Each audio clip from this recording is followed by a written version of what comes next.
ഹരി ഓം. എല്ലാ സഹോദരി സഹോദരന്മാർക്കും വിശ്വകുടുംബം എന്ന യൂട്യൂബ് ചാനലിലേക്ക് സ്വാഗതം.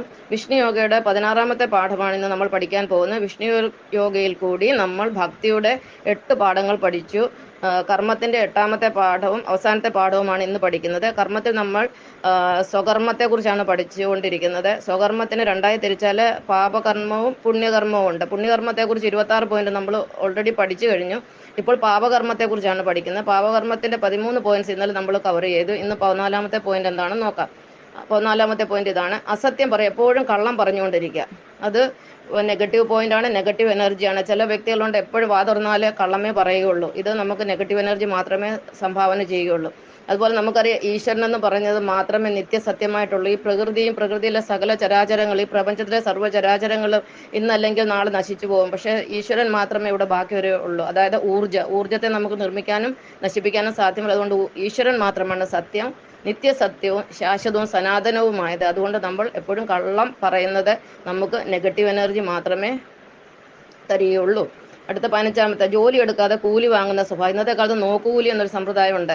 ഓരോ മനുഷ്യനും കഷ്ടപ്പെട്ടാണ് പൈസ ഉണ്ടാക്കുന്നത്. ആ പൈസ നിഷ്കരണം ഒരു കാരണവും ഇല്ലാതെ പിടിച്ചു പറിച്ച് മേലനങ്ങാതെ ആ പൈസ പിടിച്ചു പറിച്ച് വാങ്ങുന്ന സമ്പ്രദായമാണ് നോക്കുകൂലി. ഇത് പാപകർമ്മത്തിൽ പെടുന്നു. ഇത് വലിയൊരു പാപകർമ്മം തന്നെയാണ്. അടുത്ത 16-ാമത്തെ, നിർബന്ധിച്ച് മറ്റുള്ളവരെ കൊണ്ട് പല കാര്യങ്ങളും ഇന്നത്തെ കാലത്ത് ചെയ്യിക്കുന്നു. ഇത് പാപകർമ്മമാണ്. നിർബന്ധിച്ച് മതം മാറ്റുക, നിർബന്ധിച്ച് വിവാഹം കഴിപ്പിക്കുക, സ്ത്രീകളെ അടിമയാക്കി വെക്കുക, ഇതെല്ലാം പാപകർമ്മത്തിന്റെ പട്ടികയിലുള്ളതാണ്. 17-ാമത്തെ, മോഷണം, പിടിച്ചുപറി, സ്വത്ത് തട്ടിയെടുക്കല്. ഇത് മറ്റുള്ളവരെ വസ്തുക്കൾ മോഷ്ടിക്കുന്നത് ഏറ്റവും വലിയ പാപം തന്നെയാണ്. നമ്മൾ സത്യത്തിൽ ഒരു കടുക് പോലും ഒരു മനുഷ്യരെ ആഗ്രഹിക്കാൻ പാടില്ല. നമ്മൾ അധ്വാനിച്ച് നമുക്ക് വേണ്ടുന്ന നമ്മൾ സമ്പാദിക്കുക. അല്ലാതെ മറ്റുള്ളവർ പൈസ തട്ടിപ്പറിക്കുക, അല്ലെങ്കിൽ പണം തട്ടിയെടുക്കുക. പണം ഒന്ന് തന്നെയാണ് പൈസ. അതുപോലെ അവരുടെ സ്വത്തുക്കളെ, പിന്നെ മറ്റ് സ്വർണ്ണാഭരണങ്ങൾ ഇവ മോഷ്ടിക്കുന്ന ഇതെല്ലാം പാപം തന്നെയാണ്. 18-ാമത്തെ, ചതി, വഞ്ചന. ഇന്ന് ഇത് ലോകത്ത് ഏറ്റവും കൂടുതൽ നടക്കുന്ന ഒരു കാര്യമാണ്. പലരും ഒരു ഉദാഹരണം പറഞ്ഞ പലരും കടം വാങ്ങിക്കഴിഞ്ഞാൽ കൊടുക്കുന്ന കാര്യം ഭയങ്കര മടിയാണ്. നമ്മൾ കടം കൊടുത്ത ആളെ കടം വാങ്ങിയ ആൾ കാണുമ്പോൾ ഒഴിഞ്ഞു പോകും. പിന്നെ ചെന്ന് ചോദിക്കുമ്പം അവർ ഓരോരോ കാര്യങ്ങൾ പറഞ്ഞ് നമ്മളെ നടത്തിക്കും. അടുത്ത ആഴ്ച വാ, അതിൻ്റെ അടുത്ത ആഴ്ച വാ, ഇങ്ങനെ പറഞ്ഞ് വർഷങ്ങളോളം ചിലപ്പോൾ നമ്മളെ നടത്തിച്ചാൽ അവർ പൈസ തരത്തില്ല. അവസാനം നമ്മൾ അവരെ പ്രാഗിട്ട് തിരിച്ചു പോരും. അപ്പോൾ ഈ സമയത്ത് 2 തരം എനർജി നമ്മളിലേക്ക് വരും. ഒന്നാമത് നമ്മൾ വാങ്ങിച്ച ആള്, അതായത് കൊടുത്ത ആള് ശപിക്കുന്ന ഒരു എനർജി നമുക്ക് വരും, നെഗറ്റീവ് എനർജി. നമ്മൾ കൊടുക്കാത്തതിൻ്റെ ഒരു നെഗറ്റീവ് എനർജി നമ്മളിൽ വരും. അതുകൊണ്ട് ചതിവും വഞ്ചനയും നമ്മൾ കഴിയുന്നത്ര ഒഴിവാക്കണം. ജീവിതത്തിൽ ഇത് ഒരിക്കലും ഒരു നല്ല കാര്യമല്ല. ഇത് നെഗറ്റീവ് എനർജി മാത്രമേ നമുക്ക് സംഭാവന ചെയ്യുകയുള്ളൂ. അടുത്ത 19, സഹജീവികളെ സഹായിക്കാതിരിക്കുക. ഇന്ന് ലോകത്ത് മനുഷ്യന് അങ്ങനെയാണ്. മനുഷ്യന് മാത്രമേ ഉള്ളൂ സഹജീവികളോട് സ്നേഹമില്ലാത്ത. വഴിയിൽ ഒരാൾ മരിക്കാൻ കിടന്നാൽ പോലും തിരിഞ്ഞു നോക്കാതെ ആൾക്കാരോടും. ഒരു അപകടം സംഭവിച്ചു കഴിഞ്ഞാൽ അവിടെ നിന്ന് മൊബൈലിൽ ഫോട്ടോ എടുക്കുക, അല്ലാതെ അവർക്ക് ഒരു ഇത്തിരി വെള്ളം കൊടുക്കും. അവരെ ആശുപത്രി കൊണ്ടുപോകാൻ ആരും ശ്രമിക്കാറില്ല. അതേസമയം മൃഗങ്ങളൊക്കെ എത്ര സ്നേഹമായിട്ടാണ് കഴിയുന്നത്. ഒരു കാക്കയ്ക്ക് കേടുപറ്റിയാൽ സകല കാക്കകളും വന്ന് അതിൻ്റെ ചുറ്റും ഇരുന്ന് അതിനെ ആശ്വസിപ്പിക്കുകയോ അല്ലെങ്കിൽ അതിന് ഖേദം പ്രകടിപ്പിക്കുകയോ ചെയ്യും. അതുപോലെ ഒരു ഏത് മൃഗമായാലും അത് നമ്മൾ കാണാമല്ലോ, ഡിസ്കവറി ചാനൽ പോലുള്ള ചാനൽ അല്ലാതെയും നമ്മൾ കാണാറുണ്ട്. മറ്റു മൃഗങ്ങൾ, ഒരു പട്ടിക്ക് എന്തെങ്കിലും ഒരു കേടുപറ്റിയ കുറേ പട്ടികൾ അതിൻ്റെ ചുറ്റിനും കൂടും. ആനകളായാലും എല്ലാ മൃഗങ്ങളും അങ്ങനെ തന്നെയാണ്. പക്ഷെ മനുഷ്യന് മാത്രം ആ സ്നേഹമില്ല. അപ്പോൾ സഹജീവികളെ സഹായിക്കാതിരിക്കുക എന്ന് പറയുന്നത് ഒരു നെഗറ്റീവ് എനർജിയാണ്.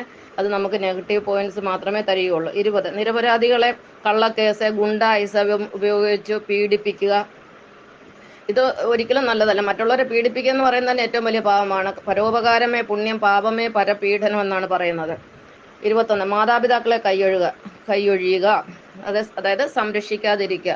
ഇന്നത്തെ കാലത്ത് ഏറ്റവും കൂടുതൽ നടക്കുന്ന ഒരു കാര്യമാണ്. മാതാപിതാക്കളെ ആർക്കും വേണ്ട. ഒന്നുമല്ലേ, മാതാവ് എന്ന് പറയുന്നത് ആയാലും പിതാവായാലും 10 മാസം നമ്മളെ വയറ്റി ചുമന്ന് പ്രസവിച്ച് അമ്മയാണ്. അവർ ചിലപ്പോൾ നല്ലവരും ഉണ്ടാവാം, മോശം ആൾക്കാരും ഉണ്ടാവും. എന്നാലും നമ്മളെ ഈ ലോകത്ത് കൊണ്ടുവന്ന അവർ കാരണമാണ്. ശരിയാണ്, ഈശ്വരനാണ് നമ്മളെ സൃഷ്ടിച്ചത്. എങ്കിലും അതിന് കാരണമായത് അമ്മയും അച്ഛനുമാണ്. അവരെ സംരക്ഷിക്കാതിരിക്കുന്ന മഹാപാവമാണ്. ഇന്ന് വൃദ്ധാശ്രമങ്ങളിലെല്ലാം അച്ഛന്മാരെ, അതായത് പേരൻസിനെ കൊണ്ടുവിടുന്നു. ഇത് പാപകർമ്മമാണ്. ഇതിൻ്റെയൊക്കെ കൂലി ശരിക്കും നമുക്ക് തിരിച്ചു കിട്ടുന്നതാണ്. ഇത് പാപകർമ്മത്തിന്റെ പട്ടികയിൽ നെഗറ്റീവ് എനർജി, നെഗറ്റീവ് പോയിന്റ്സുമാണ് നമുക്ക് സംഭാവന ചെയ്യുന്നത്. 22, മാതൃരാജ്യത്തിനെ ഒറ്റിക്കൊടുക്കുക. ഇതും ഒരു വളരെ അത് കോമൺ ആയിട്ട് നടക്കുന്ന ഒരു കാര്യമാണ്. അതുപോലെ രാജ്യദ്രോഹം ചെയ്യുക, ഇതും പാപത്തിന്റെ പട്ടികയിലാണ് വരുന്നത്. 23, പുത്രന്മാരെയും പുത്രിമാരെയും പീഡിപ്പിക്കുക. ഇതും ഇന്ന് സാധാരണ കണ്ടുവരുന്ന സംഭവമാണ്. അച്ഛന്മാര് പെൺമക്കളെ പീഡിപ്പിക്കുന്നു. അതുപോലെ അമ്മമാര് സ്വന്തം വയറ്റിൽ ജനിച്ച് പാലൂട്ടി വളർത്തിയ കുഞ്ഞുങ്ങളെ പീഡിപ്പിക്കുന്ന സംഭവങ്ങൾ ഇന്ന് ലോകത്ത് നടക്കുന്നുണ്ട്. ഇതെല്ലാം കൊടും പാപം തന്നെയാണ്. അടുത്ത 24-ാമത്തെ, കടം വാങ്ങി ധൂർത്തടിക്കുക. ഇതുകൊണ്ട് ചിലർക്ക് അങ്ങനെ ഒരു സ്വഭാവമുണ്ട്. വരുമാനം ഒന്നുമില്ലെങ്കിൽ കടം വാങ്ങിച്ച് ധൂർത്തടിക്കുക. ഇതും പാപമാണ്. കാരണം നമുക്ക് എത്ര ചുണ്ടിലൊതുങ്ങിയാൽ നമ്മൾ കൊത്താവുന്ന, നമുക്ക് ആവശ്യമുള്ളത് നമ്മൾ അധ്വാനിക്കുക, അതിനകത്ത് നമ്മളെ കൊണ്ട് കഴിയുന്നത് നമ്മൾക്ക് വേണ്ടി ചെലവാക്കുക, എന്നല്ലാതെ ഈ കടം വാങ്ങി ധൂർത്തടിക്കുന്ന അതും ഒരു പാപ ലിസ്റ്റിൽ ഉൾപ്പെടുന്ന കാര്യമാണ്. അടുത്ത 25, ആരാധനാലയങ്ങൾ ആക്രമിക്കുക. ഇതും ഒരു സ്ഥിര സംഭവമാണ് ഇന്ന് ലോകത്ത്. ആരാധനയെല്ലാം ഏതുമാകട്ടെ, അത് ഏത് മതത്തിന്റെ ആയിക്കോട്ടെ, അത് നമ്മൾ ഒരിക്കലും ആക്രമിക്കാൻ പാടില്ല. കാരണം ഈശ്വരൻ ഒന്നേ ഉള്ളൂ. ഈശ്വരനോട് സ്നേഹമുള്ളവർ ഒരിക്കലും ആരാധനാലയം ആക്രമിക്കില്ല. അത് ആരുടെ ആയാലും ഏതിന്റെ ആയാലും അവിടെ ഭഗവാനെ ആരാധിക്കുന്ന സ്ഥലമാണ്. അതിന് നമ്മളൊരു ബഹുമാനം കൊടുക്കണം.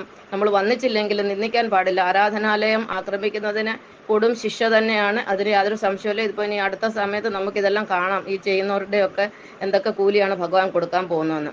അടുത്ത 26-ാമത്തേത്, ഗോമാതാവിനെ വിരോധിക്കുക, അതുപോലെ ഗോവധം ചെയ്യുക. ഗോവധം ചെയ്യുന്ന ബ്രാഹ്മണനെ വധിക്കുന്ന പോലെ തന്നെ പാപമാണ്. ബ്രാഹ്മണവധം എന്ന് പറഞ്ഞാൽ പാപമാണെന്ന് പറയുന്നതിന് കാരണം ബ്രഹ്മജ്ഞാനം. ഇത് ബ്രഹ്മജ്ഞാനം എന്ന് പറഞ്ഞാൽ ഭഗവാനെ കുറിച്ചുള്ള പൂർണ്ണമായ അറിവ് കിട്ടിയ ഒരു വ്യക്തിയാണ് ബ്രാഹ്മണൻ. അത് ബ്രാഹ്മണ കുലത്തിൽ തന്നെ ജനിക്കണമെന്നില്ല. മറ്റ് സമുദായത്തിൽ ജനിക്കുന്നവർക്കും ബ്രഹ്മജ്ഞാനം കിട്ടും. അപ്പോൾ അതുകൊണ്ട് ബ്രഹ്മജ്ഞാനം കിട്ടിയ ഒരു വ്യക്തി എന്ന് പറഞ്ഞാൽ ഈശ്വരന് തുല്യമാണ്. അതായത് ഈശ്വരന്റെ എല്ലാ രഹസ്യങ്ങളും കണ്ടെത്തിയ ഒരാളാണ്. ഈശ്വരനെ കുറിച്ച് പൂർണ്ണമായിട്ട് അറിഞ്ഞ ഒരു വ്യക്തിയാണ്. ഒരു മഹാഗുരുവാണ് ഒരു ബ്രഹ്മജ്ഞാനിയായ ബ്രാഹ്മണനോ അല്ലെങ്കിൽ അങ്ങനെ ഒരു വ്യക്തി. അവരെ കൊല്ലുന്ന അതുപോലെയാണ് ഗോമാതാവിനെ കൊല്ലുന്നതും. അത് ഭയങ്കര പാവമാണ്. കാരണം നമുക്കറിയാം, ഒരു കുടുംബത്തിന് ജീവിക്കാൻ ഒരു പശു മതി. ഈ പശുവിനെ തന്നെ ദേവലോകത്തു നിന്ന് കൊണ്ടുവന്നു എന്നാണ് നമ്മുടെ സങ്കല്പം.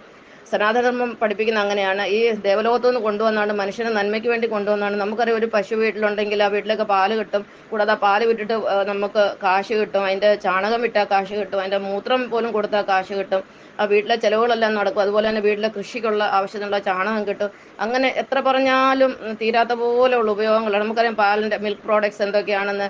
തൈര്, മോര്, പാല്, നെയ്യ്, പിന്നെ അതിൽ നിന്ന് ശ്രീകണ്ഠ, അങ്ങനെ എത്ര ഉൽപ്പന്നങ്ങളാണ് അതിൽ നിന്നും ഉൽപ്പാദിപ്പിക്കുന്നത്. അതുപോലെ ചാണകത്തിന്റെ ഗുണമെന്ന് പറഞ്ഞാൽ ഒരുപാട് ഗുണങ്ങളുണ്ട്. ഞാൻ പെട്ടെന്നൊരു കുറച്ച് ഗുണങ്ങൾ ചാണകത്തിനെ കുറിച്ച് പറയാം. ഇത് ചാണകത്തിനെ കുറിച്ച് പറയുന്നതിന് കാരണം, ഈ ചാണകത്തിനെ ആക്ഷേപിക്കുന്ന ആൾക്കാർ ഒരുപാട് ഈ സോഷ്യൽ മീഡിയയിലുണ്ട്. അവർക്കും കൂടെ ഒന്ന് കണ്ണു തുറക്കാൻ വേണ്ടിയാണ് ഇത് പറയുന്നത്. ഒന്നാമതായിട്ട്, ചാണകം ഇന്ധനമായിട്ട് ഉപയോഗിക്കുന്നു. അതായത് വിറകിന് പകരം നമ്മൾ കത്തിക്കാൻ ചാണക വിറളിയൊക്കെ ഉണ്ടാക്കിയിട്ട് ഇന്ധനമായിട്ട് ഉപയോഗിക്കുന്നത്, ആഹാരം പാകം ചെയ്യാൻ. രണ്ടാമത്തേതെന്ന് പറഞ്ഞാൽ ശവം ദഹിപ്പിക്കാൻ പോലും ചാണക വിറളി ഉപയോഗിക്കുന്നു. മൂന്നാമത്തെ, ചാണകം വളമായിട്ട് ഉപയോഗിക്കുന്നു. നാലാമത്തേത്, ഗോബർ ഗ്യാസ്. നമുക്കറിയാം, ഗോബർ ഗ്യാസ് നാട്ടിൻപുറത്തൊക്കെ ഉണ്ട്. അത് ഉണ്ടാക്കാൻ ചാണകം ഉപയോഗിക്കുന്നു. അഞ്ചാമത്തെ, വീടുകളിൽ ശുദ്ധികലശം ചെയ്യാൻ. ശുദ്ധികലശം എന്ന് പറഞ്ഞാൽ ചാണകം കൊണ്ട് ചാണകവെള്ളം തളിച്ചാൽ ശുദ്ധി വരുത്തും എന്നൊക്കെ പറയത്തില്ല. അതാണ് ശുദ്ധികലശം. ശുദ്ധികലശത്തിന് വേണ്ടി വീടുകൾ ഉപയോഗിക്കുന്നു. ആറാമത്തെ, മരുന്നുണ്ടാക്കാൻ. ഒരു പഞ്ചഗവ്യം എന്ന് പറഞ്ഞൊരു മരുന്നുണ്ട്. അത് പശുവിൽ നിന്ന് കിട്ടുന്ന 5 സാധനങ്ങൾ ഉപയോഗിച്ചാണ് അത് ഉണ്ടാക്കുന്നത്. അതിന് ചാണകം ഒരു പ്രധാനപ്പെട്ട ചേരുവയാണ്. ഏഴാമത്തെ, കീടനാശിനിയായിട്ട് ചാണകം ഉപയോഗിക്കുന്നുണ്ട്. എട്ടാമത്തെ, കളനാശിനിയായിട്ട് ഉപയോഗിക്കുന്നുണ്ട്. ഒൻപതാമത്തെ, ആചാരങ്ങൾ. ഹിന്ദുമതത്തിലെ പല ആചാരങ്ങൾക്കും വേണ്ടി ചാണകം ഉപയോഗിക്കുന്നുണ്ട്. ഉദാഹരണത്തിന് ചില പൂജകളിലെ, ഹോമങ്ങളിലെ, യാഗങ്ങൾ, യജ്ഞങ്ങളൊക്കെ ചെയ്യുന്നതിന് ചാണകം ഉപയോഗിക്കാറുണ്ട്. പത്താമത്തെ, മുറം മെഴുകാന്. പണ്ട് കാലത്ത് വീടിന്റെ ഭിത്തികൾ മെഴുകാനും ഒക്കെ ചാണകം ഉപയോഗിച്ചിരുന്നു. ഇപ്പോഴും പ്രദേശത്തൊക്കെ കാട്ടുവാസികളൊക്കെ ഇതൊക്കെ ഉപയോഗിക്കാറുണ്ട്. 12-ാമത്തെ, ചർമ്മ സംരക്ഷണം. ഇന്ന് നമുക്ക് പല കോസ്മെറ്റിക്സ് ഒക്കെ വരുന്നുണ്ട് ചർമ്മ സംരക്ഷണത്തിനകത്ത് ചാണകം ചേർക്കുന്നു. അതിന് ഒരു പ്രധാന ഘടകമാണ്. 13-ാമത്തെ, ചന്ദനത്തിരികളൊക്കെ ഉണ്ടാക്കുന്ന ചാണകത്തിൽ നിന്നാണ്. അതുപോലെ 14-ാമത്തെ, ഇലക്ട്രിസിറ്റി പോലും ചാണകത്തിൽ നിന്ന് ഉൽപ്പാദിപ്പിക്കുന്നത്. അതായത് 1000 കിലോഗ്രാം ചാണകത്തിൽ നിന്ന് ഏകദേശം 126 കിലോ വാട്ട് ഇലക്ട്രിസിറ്റി ഉൽപ്പാദിപ്പിക്കാൻ കഴിയുമെന്ന് ശാസ്ത്രം കണ്ടുപിടിച്ചിട്ടുണ്ട്. അങ്ങനെ നാനാവിധ ഉപയോഗങ്ങളാണ് ചാണകത്തിൽ നിന്നുള്ളത്. ഇത് പ്രത്യേകിച്ചും പശുവിൻ ചാണകത്തിൽ നിന്ന്. അതുകൊണ്ട് എല്ലാ കാര്യത്തിലും പശു ഉന്നതമായ ഒരു ജീവിയാണ്. മറ്റുള്ള ജീവി അപേക്ഷിച്ച് പശുവിന് ധാരാളം മഹാത്മ്യങ്ങളുമുണ്ട്, ഗുണങ്ങളുമുണ്ട്. അതിനാൽ ഗോവധം ചെയ്യുന്നതും ഗോമാതാവിനെ ആക്ഷേപിക്കുന്നതും ഭയങ്കരമായ ഒരു പാപമാണ്. അതിന്റെ കാര്യത്തിൽ യാതൊരു സംശയവുമില്ല. ഇന്ന് ഇത്രയും പറഞ്ഞുകൊണ്ട് നിർത്തുന്നു. നന്ദി, നമസ്കാരം.